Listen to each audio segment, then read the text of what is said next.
नमस्कार, आदाब। Unit news alert network 14 में आपका स्वागत है। उत्तर प्रदेश में 10 सितंबर को मदरसों को लेकर के जो सर्वे शुरू किया गया था वो पूरा हो गया। सर्वे के हिसाब से प्रदेश में तकरीबन 7 से 8 हज़ार मदरसे गैर मान्यता प्राप्त मिले हैं। सर्वे में मदरसों की आय के स्रोत और उन्हें संचालित करने वाली संस्था सहित वर्तमान स्थिति के बारे में सवाल किए गए और जानकारी इकट्ठा की गई। हालांकि इस बाबत 15 नवंबर तक सभी डीएम अपने अपने ज़िलों की रिपोर्ट शासन को सौंपेंगे। प्रदेश में गैर मान्यता प्राप्त मदरसों का सर्वे 10 सितंबर से शुरू हुआ था। टीमों ने सर्वे पूरा कर अपनी रिपोर्ट जिलाधिकारी को प्रेषित कर दी है। सबसे ज़्यादा गैर मान्यता प्राप्त मदरसे मुरादाबाद में मिले हैं। दूसरे नंबर पर बिजनौर और तीसरे स्थान पर बस्ती है। रजिस्ट्रार मदरसा बोर्ड जगमोहन सिंह के मुताबिक करीब 7 से 8 हज़ार गैर मान्यता प्राप्त मदरसों के मिलने की बात कही जा रही है, लेकिन जिलाधिकारी की रिपोर्ट के आने के बाद ही सही स्थिति पता चल सकेगी। शासन स्तर पर बनी विशेष सचिव, अल्पसंख्यक निदेशक अल्पसंख्यक और रजिस्ट्रार मदरसा बोर्ड की 3 सदस्यीय समिति ने इस पूरे सर्वे पर नज़र रखी और बारीकी से इसको देखा है।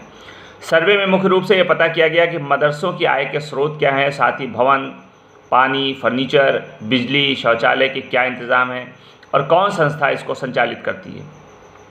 इसके अलावा मान्यता की स्थिति, छात्र संख्या और उनकी सुरक्षा के इंतज़ाम, पाठ्यक्रम, पढ़ाने वाले शिक्षकों की संख्या जैसे विभिन्न कई बिंदुओं पर पड़ताल की गई। योगी सरकार राज्य के सभी मदरसों की जांच पड़ताल कर ये देखना चाह रही है कि इन्हें सरकार से मान्यता है अथवा नहीं, उनके बैंक खाते हैं अथवा नहीं, मदरसे में बिजली पानी है, फर्नीचर है, शौचालय की स्थिति है या नहीं, या छात्रों को कठिनाई का सामना करना पड़ रहा है।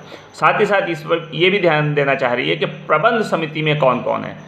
सरकार के द्वारा ये एक अच्छी पहल है, इस पर किसी तरह की कोई सियासत या राजनीति करने की ज़रूरत नहीं है। सरकार का अधिकार भी है और सरकार का कर्तव्य भी है कि देश में संचालित हर तरह के कामकाज को वो चेक करेंगे। देश की सरकार है, जनता की सरकार है।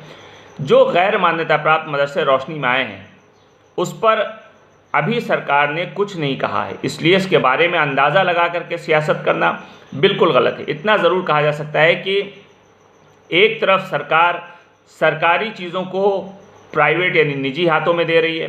ऐसे में अगर प्राइवेट मदद से, निजी मदद से मदरसे चल रहे हैं तो इसमें कोई शोर और हंगामा करने की ज़रूरत नहीं है, बल्कि ऐसे मदरसों को पूरी तरीके से सरकार को सहयोग करना चाहिए कि वो अपने प्रयास से चीज़ों का इंतज़ाम करके मदरसा संचालित कर रहे हैं और सरकार के ऊपर वो किसी भी तरह से बोझ नहीं बने।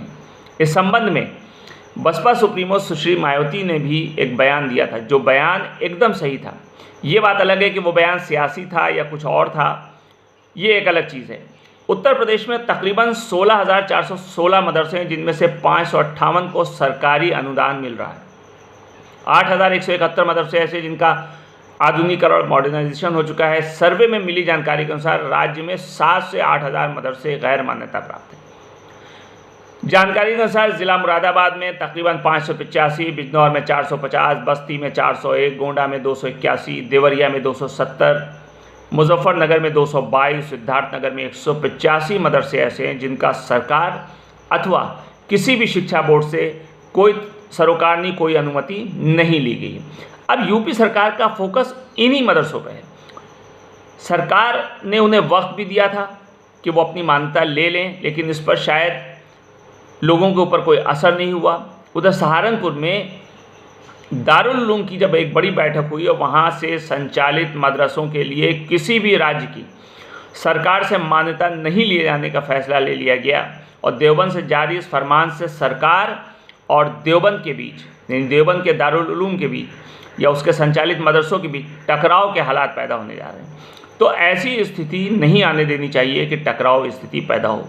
मदरसे भी इस देश के हैं, सरकार भी इस देश की है, मिल के काम करना चाहिए। अभी भी ये देखा जा रहा है कि यूपी की योगी सरकार का सर्वे की फाइनल रिपोर्ट मिल जाने के बाद क्या रुख रहता है, क्योंकि अभी सरकार का रुख स्पष्ट नहीं हुआ है। क्या सरकार इन मदरसों के खिलाफ कार्रवाई करेगी या इन्हें पंजीकरण का वक्त देगी।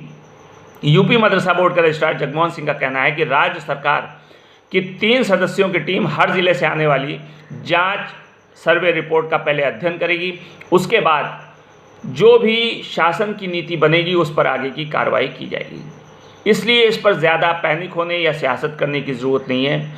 इस बात की पूरी उम्मीद है कि सरकार संचालित मदरसों को जो गैर मान्यता प्राप्त है पूरा मौका देगी ताकि वो अपने आप को रजिस्टर करा सकें और जिस तरीके से वो शिक्षा प्रदान कर रहे हैं शिक्षा प्रदान कर रही है, क्योंकि शिक्षा ही सबसे बड़ा अनमोल धन है। देखते रहिए यूनिट न्यूज़ अलर्ट नेटवर्क 14। अगर ये एपिसोड पसंद आया हो तो लाइक शेयर और सब्सक्राइब ज़रूर कीजिए। मिलते हैं कल एक नए विषय के साथ। नमस्कार।